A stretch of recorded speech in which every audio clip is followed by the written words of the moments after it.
¿Alguna vez tú te has preguntado cómo será nuestra adoración en el cielo? Cuando estemos en cuerpos glorificados, cuando podamos contemplar su gloria sin pecado, sin distracciones. ¿Cómo será nuestra adoración en el cielo? Bueno, en el libro de Apocalipsis, y de manera particular los capítulos 4, 5, 11, 19, Juan nos presenta varias escenas de la adoración en el cielo. Y vemos que será una adoración exuberante, gozosa, reverente, todo eso a la vez. Pero vemos también que el foco de la adoración en el cielo es Cristo. Él será el centro de atención y nadie más. Constantemente se dice en el libro de Apocalipsis que los creyentes y los ángeles en el cielo cantaban a gran voz. De paso, hermanos, me gozaba hoy escuchándolos a ustedes cantar a gran voz al que está sentado en el trono y al Cordero. Y lo bueno es, como vamos a tener cuerpos glorificados, nadie se va a poner ronco. Podremos cantar a todo pulmón, y sobre todas las cosas podremos cantar con todo el corazón a nuestro Salvador. Cristo es el centro de la adoración en el cielo. Nadie llamará tanto nuestra atención como para opacar la gloria del Cordero, ni las calles de oro, ni las puertas de perla, ni el mar de cristal. Cristo será el centro de nuestra atención por toda la eternidad. Nunca nos cansaremos de admirarle, nunca nos cansaremos de seguir creciendo en nuestro conocimiento de Él, nunca nos cansaremos de servirle y de alabarle y de adorarle mientras estemos envueltos en un montón de cosas. Porque en el cielo vamos a hacer un montón de cosas. Decía un pastor irlandés llamado Ted Donnelly, uno de mis predicadores favoritos, y él decía que cuando él era niño, él no quería ir al cielo, porque se imaginaba el cielo como un culto de adoración interminable, en el que vamos a estar quietecitos por los siglos de los siglos. No, el cielo es un lugar muy variado. Haremos muchas cosas en el cielo, pero el Cordero siempre será toda la gloria de la tierra de Emanuel, como dice un himno del pasado. Y eso es precisamente, mis hermanos, lo que nosotros venimos a recordar cada domingo cuando nos congregamos como iglesia.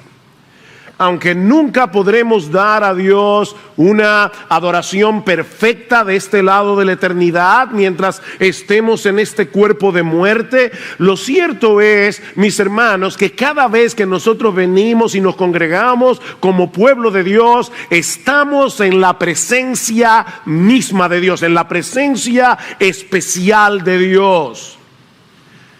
Aquí podemos experimentar un pequeño adelanto del gozo, la alegría, el júbilo, la exuberancia que vamos a experimentar cuando estemos delante de Él, cuando lo contemplemos en Cristo. Y eso es precisamente lo que aprendemos en el Salmo 95. Yo les pido por favor que vayan conmigo una vez más al Salmo 95.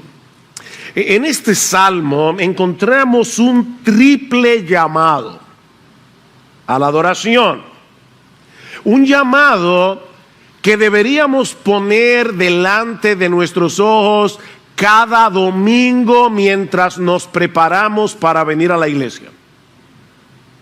Y cuando digo venir a la iglesia, no me refiero a venir a este edificio, porque nosotros somos la iglesia. Un templo santo compuesto de piedras vivas, redimidas por el Cordero. Cuando nosotros venimos a congregarnos como iglesia, deberíamos poner este triple llamado del salmista delante de nuestros ojos. Y el primero es un llamado a darle a Dios una adoración gozosa y agradecida.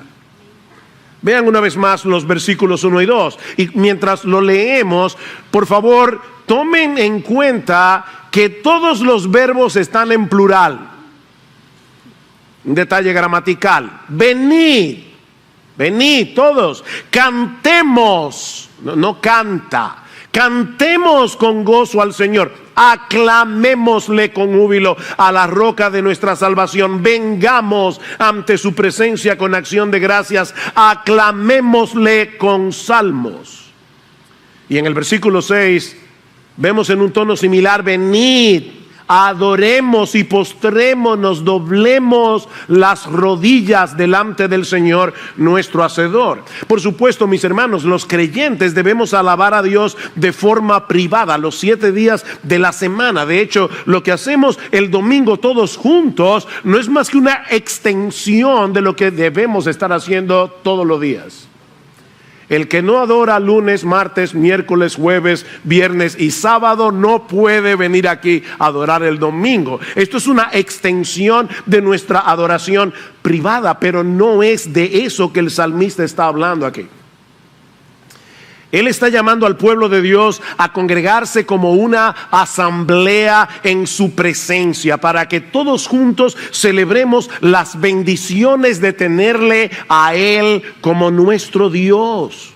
Lo que ocurre en el culto público es algo que el creyente por sí solo no puede experimentar en el mismo grado, porque es aquí como en ningún otro lugar donde nuestro Dios manifiesta su presencia especial.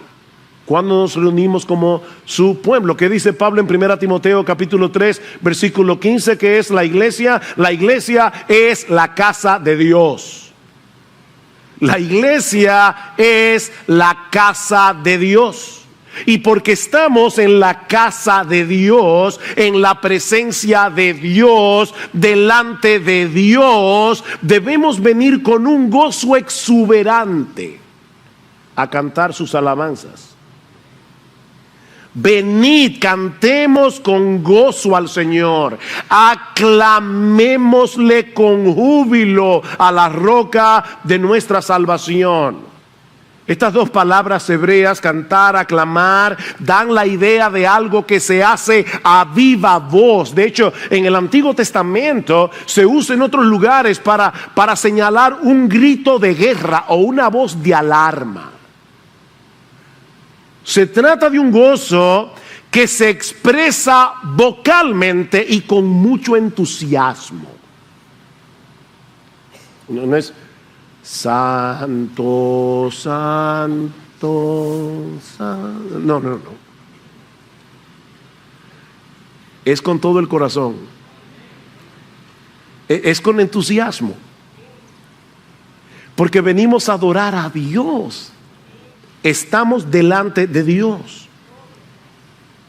y debemos aclamarle con júbilo, dice el salmista. Ahora, hermanos, eso no quiere decir que debamos darle a Dios una alabanza caótica, desordenada. No. El apóstol Pablo dice en 1 Corintios capítulo 14 que nuestro Dios es un Dios de confusión, que no es un Dios de confusión, y que debemos adorarle como decentemente y con orden. No es una adoración caótica para que sea jubilosa.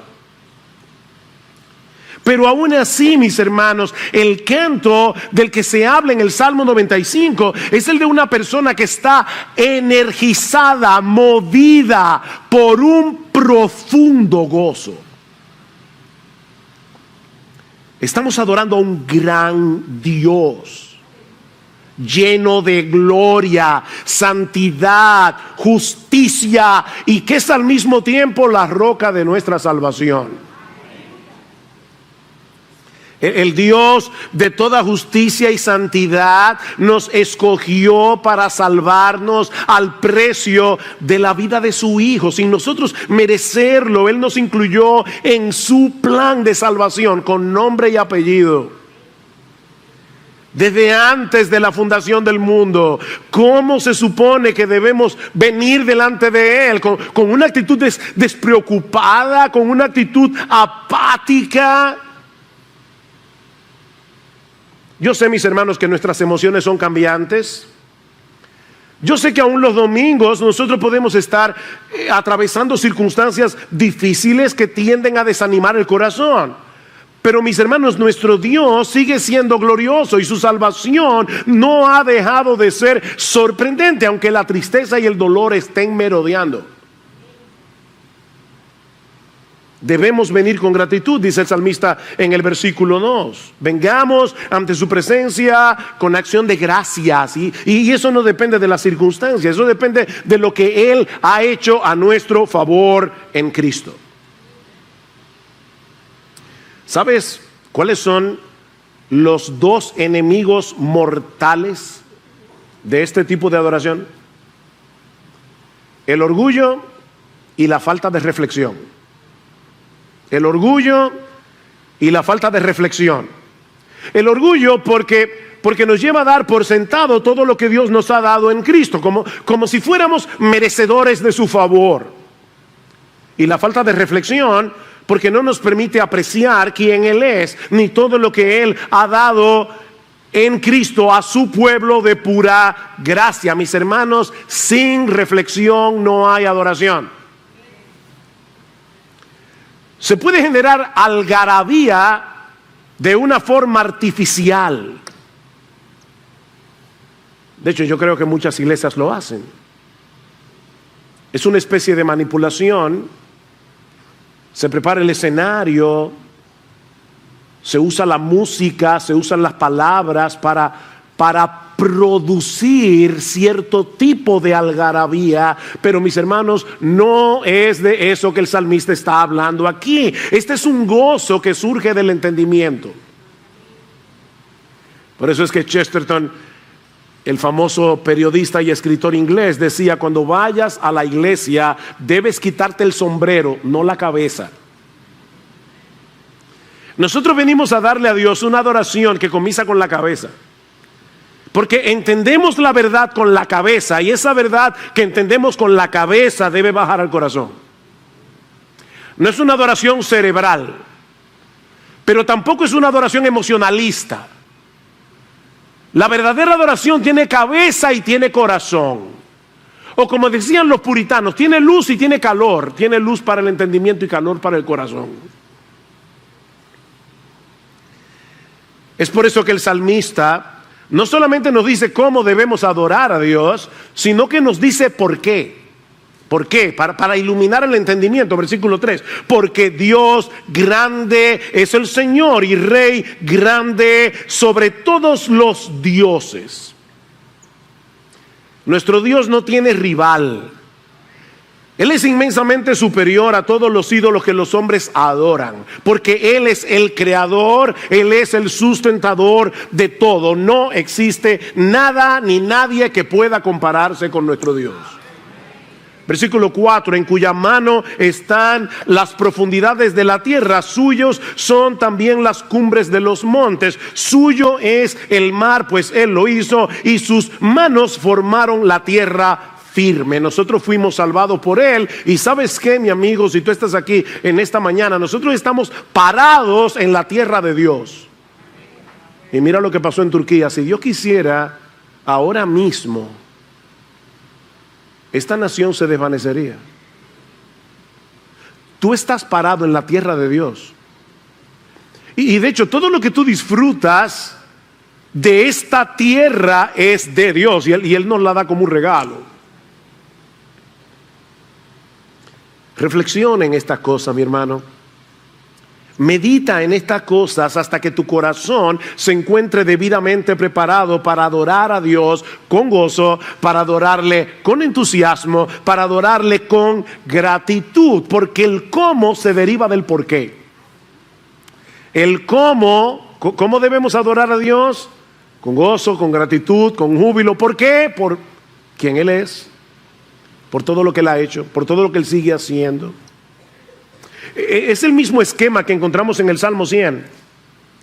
Noten cómo debemos adorar a Dios: aclamad con júbilo al Señor toda la tierra, servid al Señor con alegría, venid ante Él con cánticos de júbilo. ¿Por qué? El cómo, el por qué. Sabed que el Señor es Dios, Él nos hizo y no nosotros a nosotros mismos. Pueblo suyo somos y ovejas de su prado.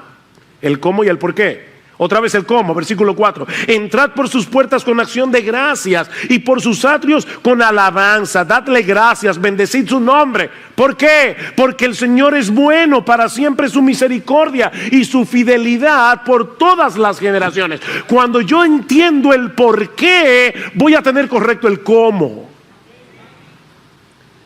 Pero tengo que pensar, tengo que razonar, tengo que reflexionar. Mis hermanos, es la reflexión unida con la humildad lo que hace que las verdades bíblicas que escuchamos al cantar, que escuchamos en la predicación de su palabra, produzcan el gozo y el asombro que acompaña la verdadera adoración. La reflexión es el aparato digestivo del alma. ¿Oíste eso? La reflexión es el aparato digestivo del alma. Verdad que no es meditada, verdad que no es asimilada. Y verdad que no es entendida y asimilada no va a hacer ningún efecto en nosotros. ¿Ven? Es como la comida: si tú comes y no la puedes digerir, no te va a hacer ningún beneficio. La reflexión es el aparato digestivo del alma. La reflexión y la humildad producen un gozo inagotable, un gozo que nunca se agota. Jóvenes, déjenme ponerlos a pensar un poco en esta mañana en algo que he estado reflexionando. Perdón, dije jóvenes.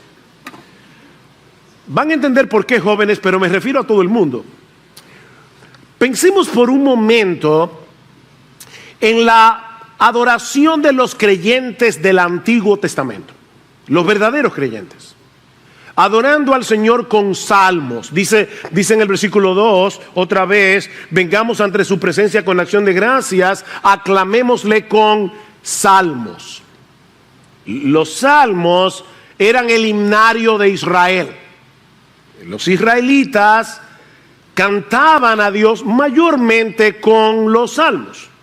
Así que durante años los verdaderos creyentes cantaban los mismos himnos una y otra vez y no debían aburrirse, porque el mismo salmo dice: no, vengan con alegría, vengan con júbilo, cantando los mismos salmos. ¿Sabes por qué no se debían aburrir, como nosotros tampoco?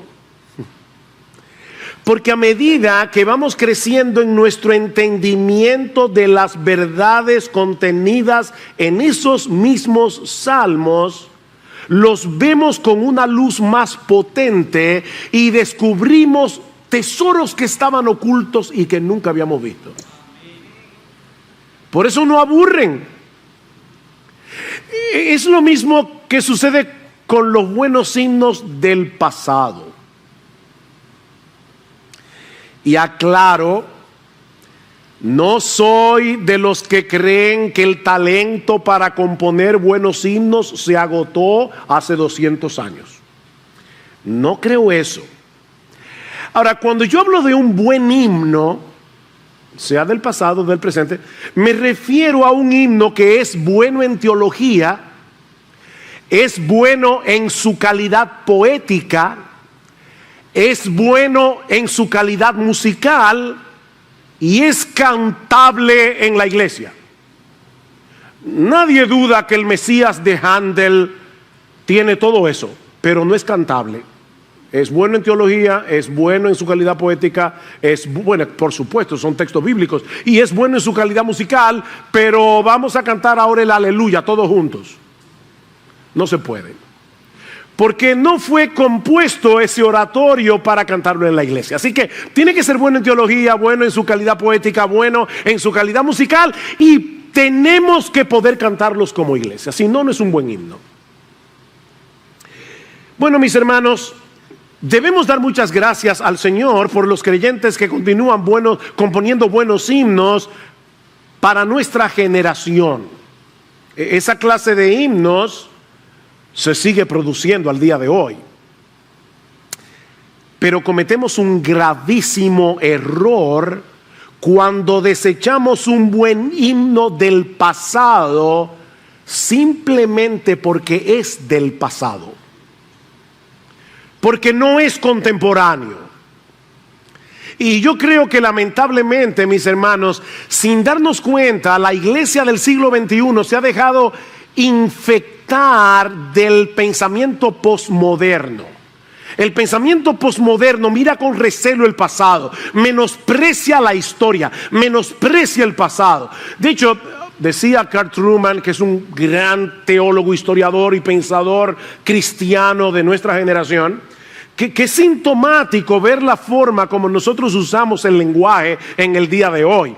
Usualmente palabras como innovador, original, revolucionario tienen una connotación positiva, mientras que palabras como tradicional, conservador, usualmente tienen una connotación negativa.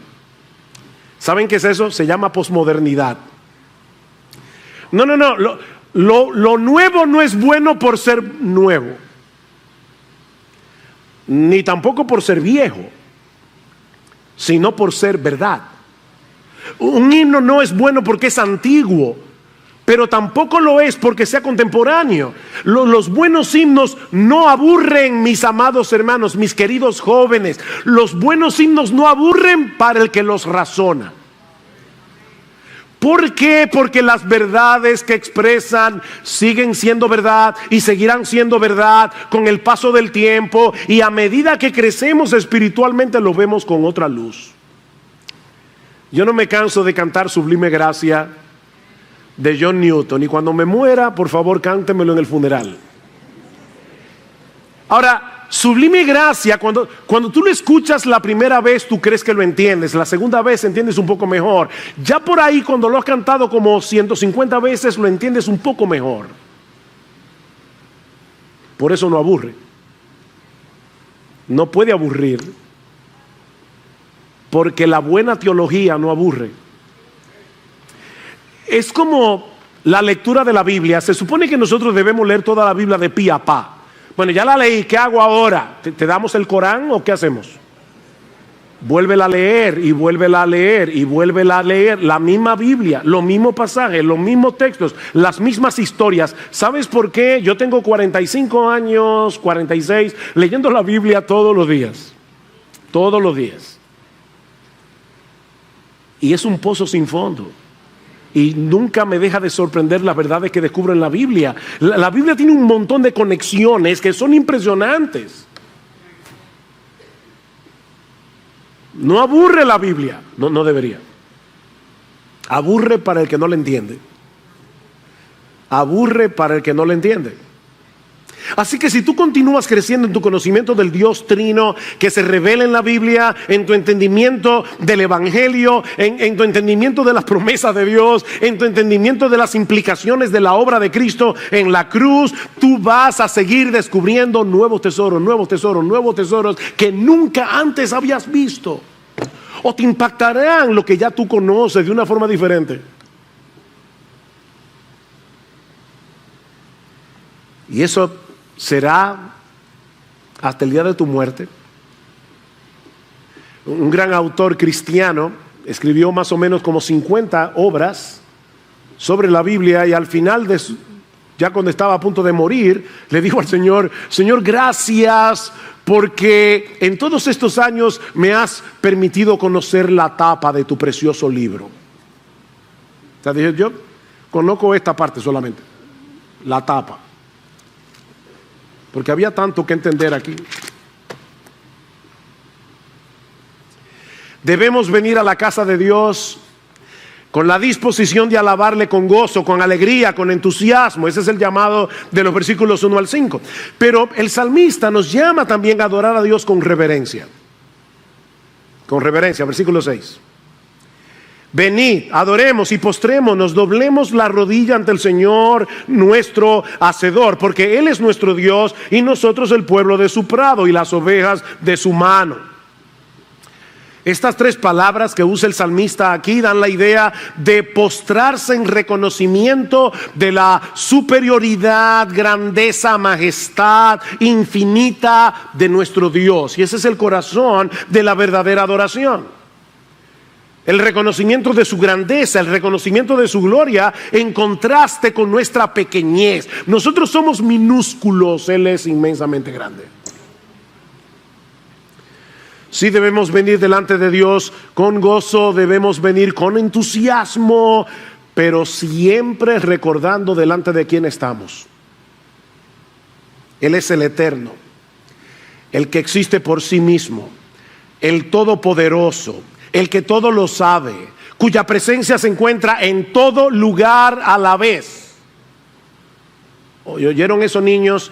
No es que Dios es tan grande, grandote que ocupa todo el espacio. No. Es que todo Él está en todo lugar al mismo tiempo. Él es omnipresente. Perfectamente santo, perfectamente justo, perfectamente bueno, perfectamente compasivo, perfectamente misericordioso, perfectamente paciente, perfectamente fiel. El hecho de que ese Dios tan grande nos haya recibido en Cristo, sí debe producir en nosotros gozo, pero también reverencia. Y saben que, mis hermanos, ese es un balance que no es fácil de lograr, pero son como las dos alas de un avión. La verdadera adoración necesita las dos cosas: gozo y reverencia. Se trata de una fiesta solemne, dice el Antiguo Testamento. Así es como el Antiguo Testamento le llamaba a las festividades religiosas de Israel, una fiesta solemne. Ahora, para muchas personas en el día de hoy esas dos palabras no encajan. Si es una fiesta, no puede ser solemne, debe ser un jolgorio. Y si es solemne, no puede ser una fiesta. Pero la Biblia dice que es una fiesta solemne. Venimos a darle a Dios una fiesta solemne. Salmo 122, versículo 1. Yo me alegré cuando me dijeron: vamos a la casa del Señor. ¡Wow! Vamos a la casa del Señor. Eclesiastés 5:1. Guarda tus pasos cuando vas a la casa de Dios. Y más adelante dice: no te des prisa en hablar, ni se apresure tu corazón a proferir palabra delante de Dios, porque Dios está en el cielo y tú en la tierra.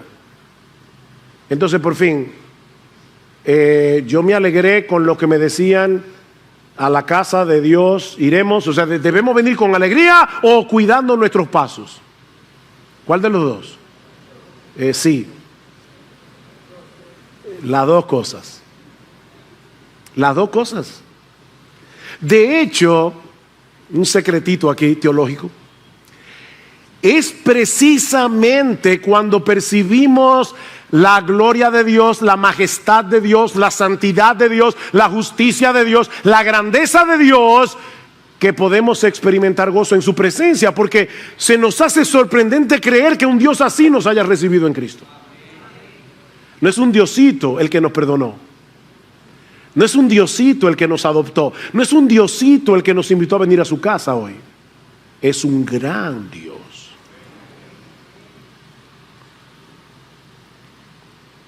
Ese gran Dios no solamente es el creador de los cielos y de la tierra, sino que Él ha condescendido con nosotros y nos ha tomado como pueblo suyo.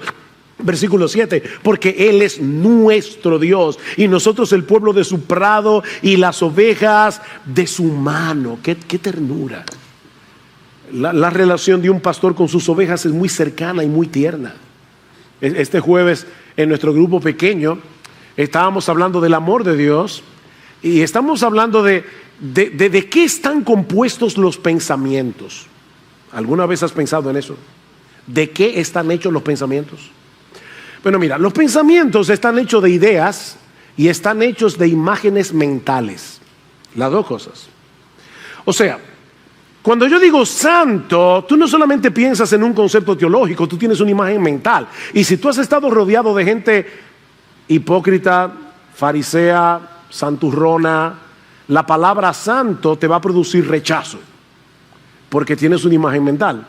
Bueno, la pregunta es, ¿cuál es la imagen mental que viene a tu mente cuando escuchas la palabra Dios? Dios. Déjame ponértelo mejor.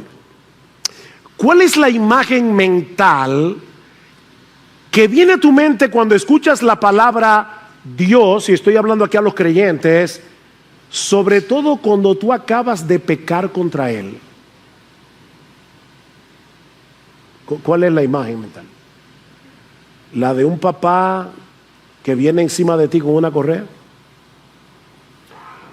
¿O la imagen mental es la de un padre amante que te dice, ven hijo mío, arrepiéntete y yo te voy a recibir y a perdonar otra vez? Porque esa imagen mental es lo que va a producir acercamiento a Dios o alejamiento de Dios. Y el diablo se va a encargar de producir en ti una imagen mental distorsionada para alejarte de Dios. Pueblo suyo somos y ovejas de su prado. El buen pastor que se hizo hombre para morir por sus ovejas. Ese es nuestro bendito Señor, ¿verdad? Juan capítulo 10. Pero el hecho de que nuestro Dios haya condescendido de ese modo no debe movernos a tratarlo con ligereza y liviandad, sino con una reverencia mayor. Sobre todo nosotros que vivimos de este lado de la cruz, porque ahora tú y yo sabemos el precio que ese Dios estuvo dispuesto a pagar para recibirnos en su presencia, para adoptarnos como sus hijos. Ese es el mensaje del autor de la carta a los Hebreos en Hebreos capítulo 12. Me imagino que recuerdan el pasaje, pero en Hebreos capítulo 12, a partir del versículo 18, el autor hace un contraste entre lo que experimentó el pueblo de Israel cuando estaba al pie del monte Sinaí. Ustedes recuerdan eso, el monte humeando, la tierra temblando, sonido de bocina, lo que el pueblo de Israel experimentó en ese momento y lo que nosotros experimentamos cuando nos acercamos a Dios en el nuevo pacto. Y dice el autor que el pueblo de Israel se había acercado, oigan esto, a un monte que se podía palpar y que ardía en fuego, a la oscuridad, a la tempestad, al sonido de la trompeta y a la voz que hablaba, la cual los que la oyeron rogaron que no les hablase más. Era tan terrible que aún Moisés exclamó, estoy espantado y temblando. Y ahora el autor de Hebreos dice, pero la iglesia se ha acercado más bien al monte Sión, a la ciudad del Dios vivo, Jerusalén la celestial, a la compañía de muchos millares de ángeles, a la congregación de los primogénitos que están inscritos en los cielos, a Dios, el juez de todos, a los espíritus de los justos hechos perfectos, a Jesús, el mediador del nuevo pacto, y a la sangre rociada que habla mejor que la de Abel.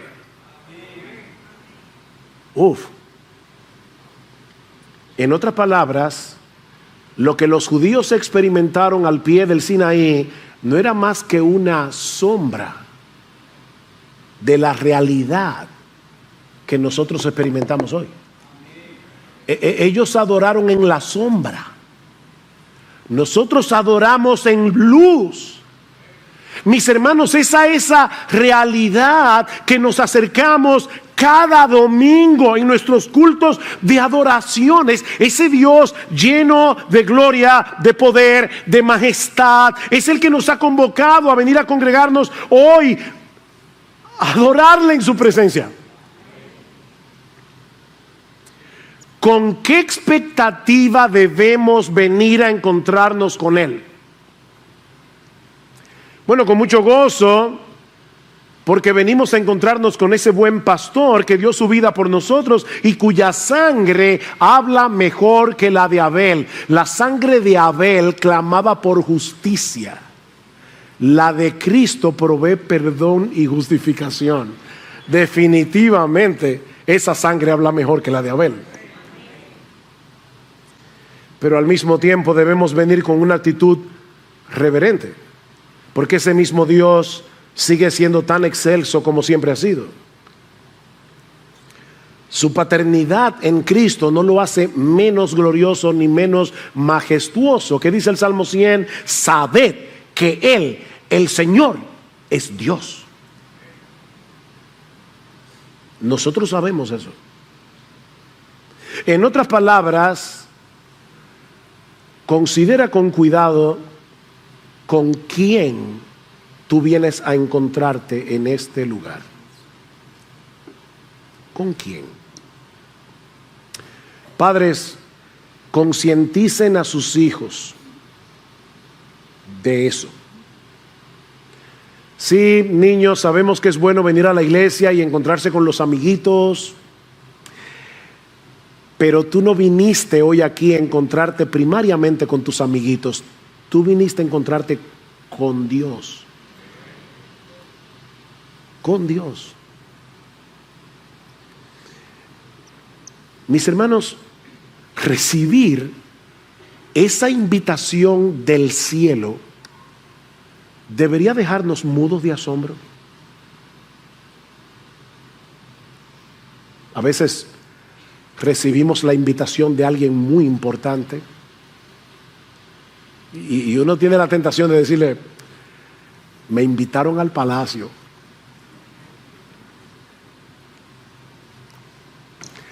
Mira, déjame decirte algo.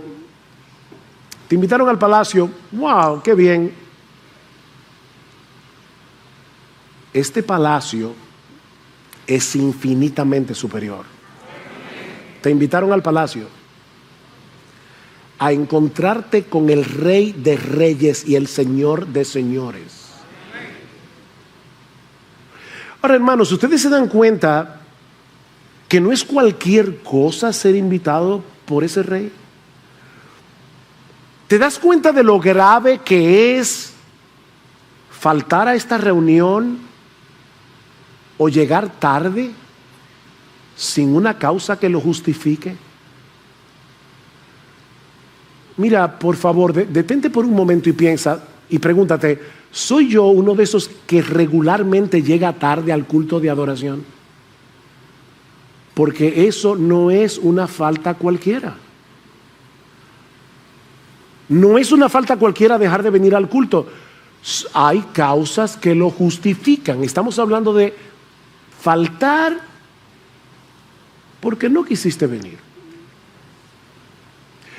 De hecho, si no pudiste venir y eso no te causa una profunda tristeza en tu corazón, tú deberías examinarte.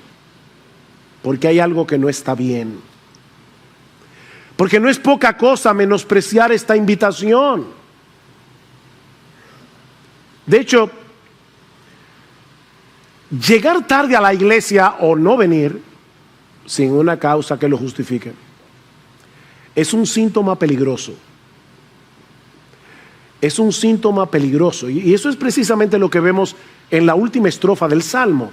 Ya hemos visto un llamado a la adoración gozosa y agradecida. Hemos visto un llamado a la adoración reverente. Veamos ahora un llamado a la adoración obediente. Un llamado a la adoración obediente. Versículo 7b. Si oís hoy su voz, no endurezcáis vuestro corazón como en Meriba, como en el día de Masá, en el desierto, cuando vuestros padres me tentaron, me probaron, aunque habían visto mi obra. Por 40 años me repugnó aquella generación y dije: es un pueblo que se desvía en su corazón y no conocen mis caminos. ¿Ven el contraste? Porque no conocen mis caminos, se está desviando, se desvían en su corazón. Por lo tanto, juré en mi ira, ciertamente no entrarán en mi reposo. Esta estrofa parece anticlimática, ¿no es así? El salmista viene hablando en un tono jubiloso: venid, alegrémonos, gocémonos, aclamemos con júbilo. Si oyen hoy su voz, no endurezcan su corazón. Y tomen en cuenta, hermanos, que esta es una advertencia de Dios mismo. Es Dios el que está hablando aquí. Noten en el versículo 9: cuando vuestros padres me tentaron, me probaron, aunque habían visto mi obra, yo juré, no entrarán en mi reposo. Es Dios el que está diciendo a través de David: si oyes hoy su voz, no endurezcas su corazón, tu corazón. Es Dios el que nos convoca a venir a encontrarnos con Él. Es Dios el que nos advierte que no debemos menospreciar su palabra. Y ahora escuchen: viniendo con un corazón quejoso.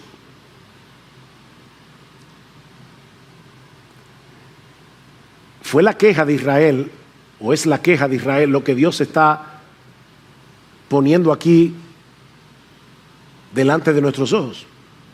O sea, a final de cuentas, nosotros solo tenemos dos opciones, dos: o nos quejamos o adoramos. O nosotros tenemos un corazón quejumbroso o tenemos un corazón adorador. No hay otra opción. Y el peligro de la queja, de tener un corazón quejoso, no es lo mismo que en un momento dado un creyente se queje y luego venga delante del Señor. No, estamos hablando de un corazón quejoso. El corazón quejoso, dice Dios en el Salmo 95, produce dureza de corazón. Dureza de corazón. Y para ilustrar lo peligrosa que es esta actitud, Dios lleva al pueblo a considerar dos episodios en la historia de Israel. Cuando estaban en el desierto camino hacia la tierra de Canaán, la palabra Meriba, la palabra Masah, no hacen referencia a lugares geográficos específicos, sino a la actitud del pueblo.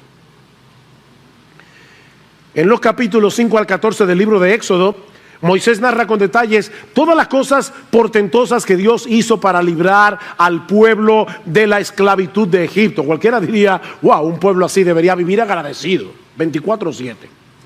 Pero cuando llegamos al capítulo 15, encontramos a ese mismo pueblo quejándose contra Dios y contra Moisés porque no tenían agua para beber. Así que milagrosamente Dios purifica el agua de un estanque para que el pueblo pueda saciar su sed. Luego en el versículo 16 se quejan por comida y Dios les da codornices y les da maná del cielo. Ya es suficiente, ¿verdad?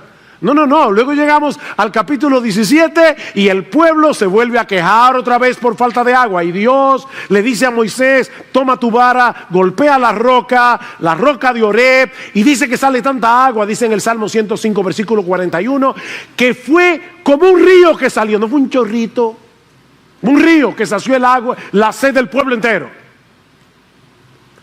Y es precisamente allí donde Dios le llama ese lugar Masah y Meriba, dos palabras hebreas que significan prueba y rencilla, por la rencilla de los hijos de Israel y porque tentaron a Jehová diciendo: ¿está pues Jehová entre nosotros o no? Óigame, después de todo lo que Dios hizo, no solamente Dios les dio agua, es que con el conocimiento que nosotros tenemos ahora del Nuevo Testamento, sabemos que lo que Dios hizo fue infinitamente mayor. Dios le dijo a Moisés: Moisés, toma la vara con la que tú abriste el Mar Rojo, con la que tú abriste el Jordán, yo me voy a poner delante de ti en la peña de Oreb y tú vas a golpear la roca. Moisés, este pueblo necesita ser exterminado por su pecado, por su constante queja. Pero ¿sabes qué, Moisés? Lo que yo voy a hacer es que voy a absorber el castigo. Golpéame a mí. Y Pablo dice en 1 Corintios capítulo 10 que esa roca que fue golpeada era Cristo mismo, del cual brotó un río de agua viva, el agua de la salvación. Así que si los hijos de Israel debieron haber estado sorprendidos de que saliera agua de la roca, nosotros deberíamos estar infinitamente más sorprendidos. Pero ellos siguieron quejándose a pesar de eso. Y lo que el salmista está diciendo ahora, cientos de años después de ese incidente en Meriba, es que esa actitud seguía siendo un peligro para el pueblo de Israel en los tiempos de David y sigue siendo un peligro para nosotros en el día de hoy. Yo quiero pedirles por favor que vayan conmigo a Hebreos capítulo 3. Búsquenlo en su Biblia. Yo quiero que lo busquen en su Biblia. Porque en los capítulos 3 y 4 de Hebreos el autor cita el Salmo 95 una y otra vez. Noten lo que dice en el versículo 7, capítulo 3. Por lo cual, como dice el Espíritu Santo, si oís hoy su voz, no endurezcáis vuestros corazones. El autor de la carta a los Hebreos le está diciendo a su generación: oigan, miren lo que hizo Cristo por nosotros. Y ahora ustedes escuchan su voz otra vez. No endurezcan el corazón. Versículo 12 del capítulo 3. Tened cuidado, hermanos, no sea que en alguno de vosotros haya un corazón malo de incredulidad para apartarse del Dios vivo. Antes exhortaos los unos a los otros cada día, mientras todavía se dice hoy, no sea que alguno de vosotros sea endurecido por el engaño del pecado. Si oís hoy su voz, no endurezcan el corazón. Capítulo 4, versículo 3. Porque los que hemos creído entramos en ese reposo, tal como él ha dicho: como juré en mi ira, no entrarán en mi reposo. Versículo 7. Dios otra vez fija un día, hoy, diciendo por medio de David, después de mucho tiempo, como se ha dicho: si oís hoy su voz, no endurezcáis vuestro corazón. De paso, hermanos, ¿quién es el que habla en el Salmo 95? Porque en el versículo 7 dice del capítulo 3 el Espíritu Santo. En el capítulo 4 dice que es Dios. Y en el capítulo 4 dice que es David. Por fin, ¿quién habla en el Salmo 95? Dios se hace presente en medio de su pueblo por medio de su palabra. Y eso no solamente ocurre cuando escuchamos la palabra leída, sino también cuando escuchamos la predicación fiel de la palabra. Cuando un predicador se para en el púlpito, que era lo que el autor de la carta a los Hebreos estaba haciendo. De paso, hermanos, muchos eruditos entienden que el libro a los Hebreos es un sermón, es el único sermón que nosotros tenemos de la iglesia primitiva. Y este hombre en medio de su sermón dice: oigan lo que dice el Salmo 95. Si ustedes están oyendo hoy la voz de Dios a través de la predicación de la palabra, no endurezcan su corazón. No endurezcan su corazón. Es Dios el que nos está hablando por medio del predicador cuando su palabra es expuesta fielmente. ¿Cuál es entonces el mensaje del Salmo 95? Que aquellos que profesamos pertenecer al pueblo de Dios debemos adorarle con gozo, con entusiasmo, con reverencia, escuchando con atención su palabra y poniéndola por obra, o de lo contrario terminaremos endureciendo nuestro corazón, como sucedió con Israel. O alabamos a Dios con gozo y gratitud por todas las bendiciones que Él nos ha dado y continúa dando de pura gracia en Cristo, sin merecerlas. O tenemos una actitud de queja y murmuración por lo que quisiéramos tener y no tenemos, que poco a poco irá endureciendo nuestro corazón. No hay otra opción. ¿Ustedes se dan cuenta, hermanos, lo importante que es venir aquí a adorar?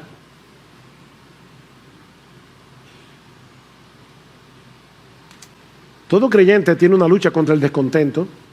Todo creyente. Como luchamos con cualquier otro pecado, pero hermanos, la queja constante en el corazón puede estar indicando la ausencia de verdadera fe.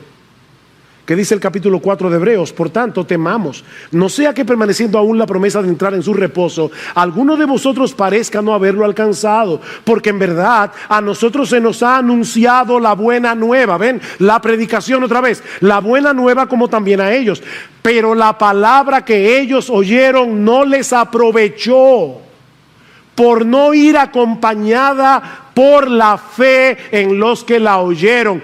Cuando tú vienes a la iglesia el domingo y estás escuchando a un predicador exponer lo que dice la palabra de Dios, ¿tienes suficiente fe como para creer que Dios te está hablando a ti? A ti.